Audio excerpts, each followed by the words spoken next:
Distinguished guests, ladies and gentlemen, at sa inyo po aking mga kababayan, good afternoon.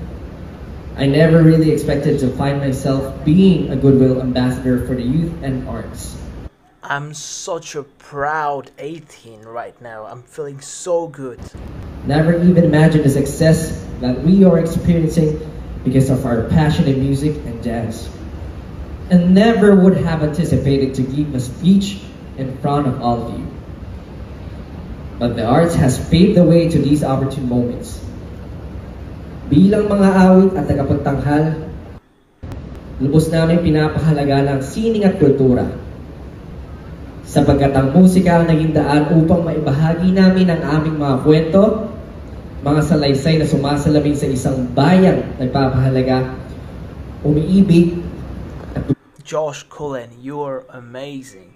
Standing there giving speech in front of a lot of intelligent people. I'm pretty sure there are a lot of people, senior people, magkalang sa that are listening pamilya, to him. kapwa at bansa. Mga kwentong tumatalakay sa pait, asim, alat, at tamis. Hindi lamang ng mga pagkain, kundi pati ng makulay at malasang kulturang Pilipino.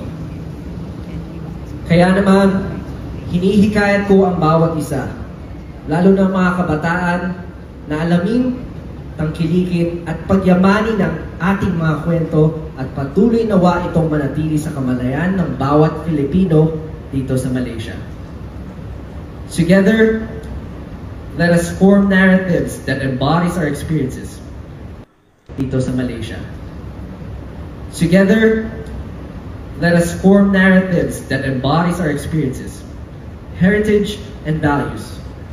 And may these narratives open doors for other nations to learn and appreciate our culture and our nation. Mananatiling bukas ang Centro Rizal Kuala Lumpur upang mapagbahagi sa inyo ang mga kwentong ito. Tuloy po tayo dito sa ating sentro, dito sa ating pagka-Filipino.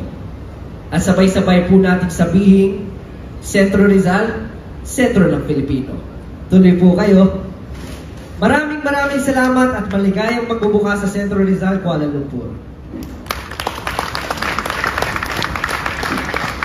Huge round of applause for our Josh Cullen. So proud of you, bro.